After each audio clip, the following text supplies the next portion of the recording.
Ah, eu sou perfil conservador, não consigo melhorar os meus rendimentos. Esse é o tipo de pensamento que a galera acaba pensando quando está aí procurando algum tipo de renda fixa. Ah, o dólar já subiu, tá muito alto, o real se desvalorizou. É outro pensamento quando a gente fala em fundo cambiais. Se você tem interesse em renda fixa e fundo cambial, fica nesse vídeo que a gente vai te explicar tudo e como melhorar os seus rendimentos neste segmento. Aproveitando, você pode baixar o nosso PDF. Exatamente, a gente fez uma seleção de ativos, ou seja, fundos de renda fixa e fundos cambiais, com várias rentabilidades passadas que você pode estar observando se faz sentido para você os seus investimentos. Então vai lá, clica no link e baixa o PDF. Não se esquece de se inscrever no canal do Eu Quero Investir, ativar o sininho para receber notificação de quando tem vídeo novo e nos siga nas nossas redes sociais. Segue o Luiz Razia também, @Luiz Razia. Vamos falar agora de fundos de renda fixa.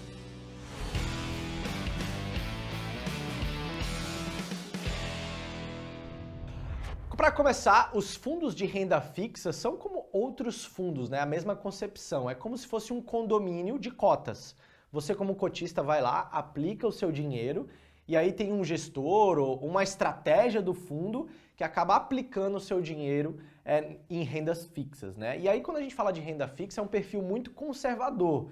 E eu não estou falando conservador aqui sobre política, mas conservador no fato de não arriscar o capital. É muito difícil um fundo de renda fixa ficar negativo ou ter muita volatilidade. Geralmente um fundo de renda fixa ele é com a volatilidade bem baixa e tem um rendimento considerável durante o longo do tempo que você deixar seu dinheiro ali dentro do fundo.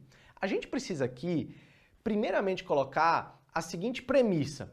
Se a gente tem um fundo de renda fixa, significa baixa volatilidade e rendimentos pequenos ou moderáveis, né? Quando a gente vai para fundos de ações ou fundos mais arriscados, a gente tem alta volatilidade e uma alta probabilidade de ganhos, né? Porém, também tem alta probabilidade de descer o seu capital, o que na renda fixa não acontece. Por isso, o nome é conservador. Agora vamos entender um pouco os tipos de fundos de renda fixa para você ficar ligado quando for investir. Tem algumas características que é interessante a gente ficar sabendo, até porque quando a gente está investindo em algum fundo, a gente precisa entender a política.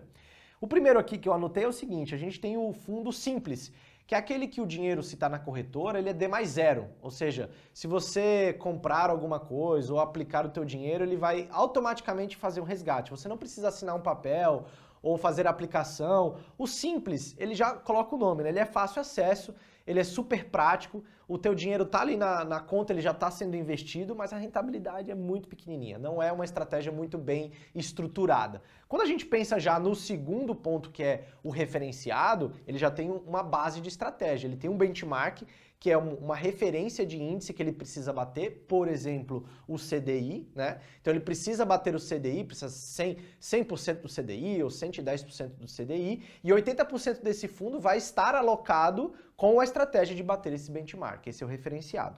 O curto prazo significa que os papéis que estão dentro desse fundo, eles vencem em menos de 375 dias, ou até 375 dias, né? Então a estratégia do gestor naquele fundo ali é estar em papéis de curto prazo, geralmente são títulos. E aí a gente vai para o outro tipo de fundo, que é o de longo prazo. Geralmente esses dão até uma rentabilidade um pouquinho melhor. Por quê? Eles começam a fazer trades ou pegam papéis mesmo ali dentro daquele fundo, por exemplo, de títulos públicos longos, né? Estão atrelados dentro deste fundo de longo prazo que vencem, esses papéis, vencem acima de 375 dias. Geralmente esses fundos são mais rentáveis, né? E aí a gente tem ainda o de dívida externa, que aí já fala o nome, né? São fundos atrelados a títulos de dívidas do Brasil externas, que realmente são papéis ali que eles compram e são atrelados a esse tipo de dívida. E aí esse aqui é muito parecido com o referenciado.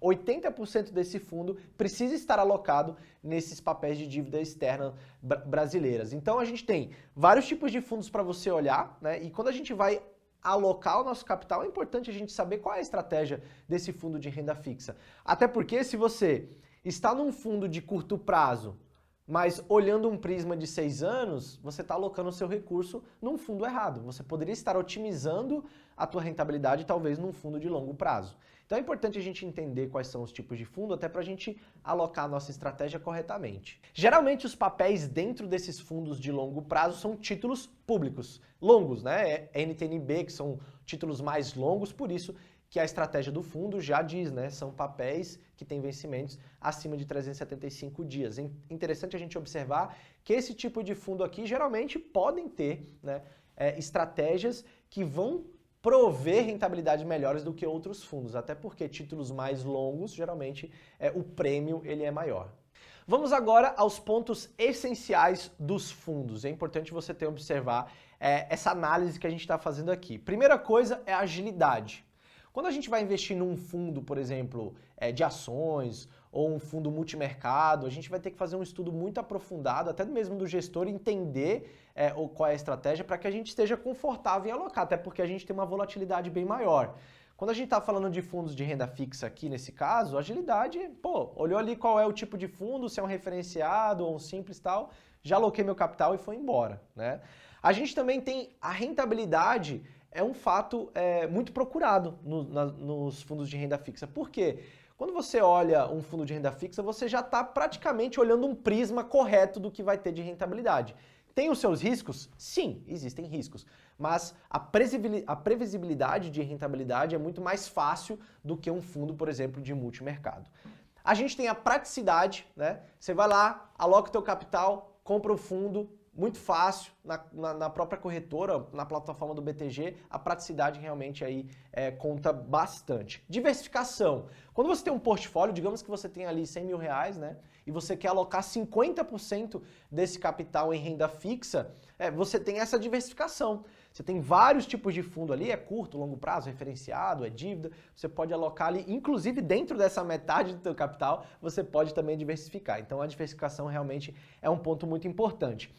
Outro ponto legal é que vários fundos de renda fixa têm índices referenciados, o que é o benchmark. É importante você observar. O benchmark dele é o CDI, o benchmark dele é outro índice.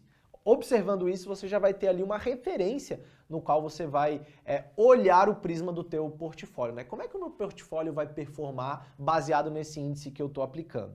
Outro ponto importante é o prazo. Quando a gente tem aí fundos de longo prazo, que são atrelados a papéis, né, a títulos públicos de longo prazo, a gente sabe que o nosso capital vai ficar alocado ali por um bom tempo, né? 2, 3, 5 anos. Se a gente quer um fundo de curto prazo, a gente aloca ali para 1 ou 2 anos. Então essa questão do prazo também é bem sistemática, né? Bem simples ali quando a gente fala de fundos de renda fixa. E o último ponto, e não menos importante, é o histórico desses fundos. A gente falou aqui que renda fixa é bastante conservadora, mas é possível, né, um fundo de renda fixa ficar negativo no ano. Então a gente precisa observar o histórico dos fundos, até para observar, por exemplo, como é que o fundo se comportou em épocas de crise. Por exemplo, a crise do coronavírus, ou até mesmo a crise de 2008 da bolha imobiliária. Então é importante a gente observar qual é o histórico, o que é que foi feito naquela época, se esse fundo performou bem, mesmo diante de uma crise, né? E aí você consegue ter uma noção de, pelo menos, como esse fundo se comportou e, possivelmente, como é que ele pode se comportar no futuro. Lembrando que rentabilidades passadas não é garantia de futuro.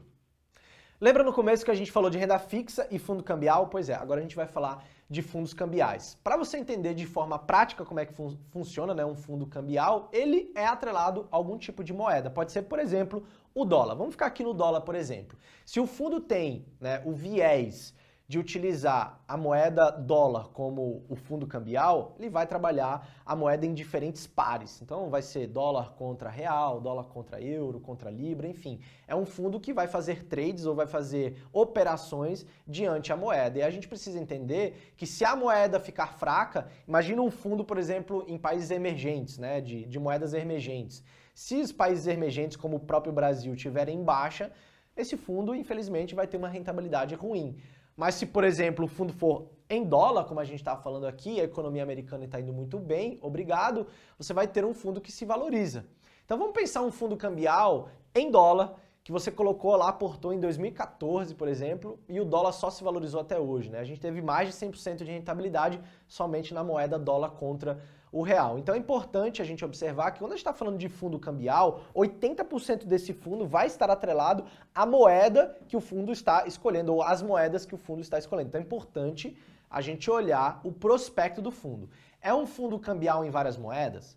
É um fundo cambial em dólar? Inclusive tem alguns fundos que diz lá, fundo dólar cambial. Então não tem por onde, né? Esse fundo é em dólar. Então é importante a gente olhar primeiro o prospecto, como é que esse fundo está fazendo a sua estratégia. E geralmente é trabalhar em moedas. Agora, quem é que investe nesse tipo de fundo? Bem, primeiro, eu acho que ele pode servir para uma diversificação. Lembra do nosso portfólio no começo do vídeo? Pô, a gente tem 50% em renda fixa. Bacana, 100 mil reais, 50 já está em renda fixa. Os outros 50, o que é que a gente pode fazer? Pô, 10% pode estar em fundos cambiais, né, em moedas, porque é como se fosse uma diversificação do teu portfólio. O resto pode estar em ações, pode estar em fundos imobiliários, o que você decidir. Mas boa parte do teu capital como um todo pode estar ali em moedas, até porque a gente sabe que o dólar tende a se valorizar contra o real em um futuro. Outro ponto que pode ser feito com o fundo cambial é proteção. Digamos que tem uma crise mundial como aconteceu do coronavírus. O que é que aconteceu? Nosso país teve uma baixa nos ativos e o dólar se valorizou. Então, se você tem uma carteira diversificada com fundo cambial, a queda do teu portfólio como um todo, ela é amortizada. É como se tivesse um paraquedas ali para amortizar a queda, né? Porque esse ativo de dólar, ou esse fundo cambial em dólar se valorizou. Então, serve para proteção também. E um outro ponto é, quem tem dívida em dólar, geralmente empresas ou grandes, né, milionários, enfim, pessoas que aí que se capitalizaram com dívidas em dólar, é obrigatório o cara ter um baita hedge, né, uma proteção ali com fundos cambiais. Por quê? Se o dólar se valorizar, esse fundo que ele tem ali também se valoriza e a dívida dele é meio que lastreada. Então é importante para quem tem dívida externa, ou seja, dívida em dólar, também ter fundos cambiais. Agora, quais são os custos embutidos nesses fundos? Primeiro, você precisa olhar a taxa administrativa. Essa é bem importante, tá? Por quê? Quando a gente tem um fundo, por exemplo, de ações e a gente tem uma taxa administrativa um pouquinho alta, você precisa entender que tem vários analistas ali fazendo um trabalho gigantesco para poder operar o fundo, enfim. Isso aí é a taxa administrativa, é o que você paga para aquele fundo ali ter uma estrutura para poder te dar os melhores resultados, né? Quando a gente fala de fundo de renda fixa, o trabalho aí é mínimo, então a taxa de administração tem que ser baixa, né? E aí tem uma outra taxa que se chama taxa de performance. Vamos voltar para o fundo de ações? Bem, tem vários analistas, o gestor tem uma baita preocupação em fazer o teu dinheiro render, ele precisa dar resultado, bater, por exemplo, o Ibovespa. Então a taxa de performance é para remunerar o trabalho intensivo dessas pessoas para bater, por exemplo, um benchmark, por exemplo, o Ibovespa. Quando a gente fala de renda fixa, é praticamente previsível, né, essa taxa de performance. Se o cara bater um CDI, que não é muito difícil, por exemplo, com títulos, a taxa de performance tem que ser baixa. Então, você precisa olhar com diferente prisma, né, quando a gente fala de fundos de ações ou multimercado e fundos de renda fixa. A taxa de administração e a taxa de performance tem que ser baixinha. Se for muito alta, ou a rentabilidade tem que ser muito boa, ou não está valendo a pena. Outro ponto é o IOF, né? Se você resgatar o teu fundo ali com menos de 30 dias, vai incidir em IOF. Isso aí é normal, vários fundos têm isso, é uma prática normal do Brasil, então você precisa entender que se você resgatar ali antes, né, dos 30 dias, você vai ter a incidência de IOF. Passado isso, a gente tem o nosso famoso imposto de renda. Para fundos, é muito normal ter imposto de renda, todos os fundos têm imposto de renda, tem alguns diferentes, e se você tem alguma dúvida, a gente fez aqui um IR completo, 2 partes na EQI, primeira parte e a segunda parte sobre IR, você pode ir lá ver, vai no link aqui do vídeo, procura aí nossos vídeos sobre IR. Hoje a gente conversou sobre renda fixa e fundos cambiais. Eu quero saber de você se você já investe, se você tem lá um fundo cambial, atrelado em dólar, se você já investe em renda fixa, qual é a renda fixa que você mais gosta? É fundo ou renda fixa mesmo? Você vai no CDB ou você vai em alguma coisa mais tradicional aí, LCI, LCA? Conta pra mim aqui nos comentários o que é que você tá fazendo com sua grana que a gente quer saber. E se você quiser algum vídeo específico falando aí de alguma coisa em específico, comenta aqui embaixo que a gente vai prover esse vídeo aí pra vocês. Bem, eu vou ficando por aqui, mas antes, se inscreve no canal do Eu Quero Investir, a gente quer atingir aí 200 mil inscritos, compartilha esse vídeo, manda pro amigo, manda pro pai, manda pra tia, ativa o sininho para receber notificação de quando tem vídeo novo e nos siga nas nossas redes sociais da Eu Quero Investir e segue o Razia também, né? @LuizRazia. Eu vou ficando por aqui, até a próxima, tchau!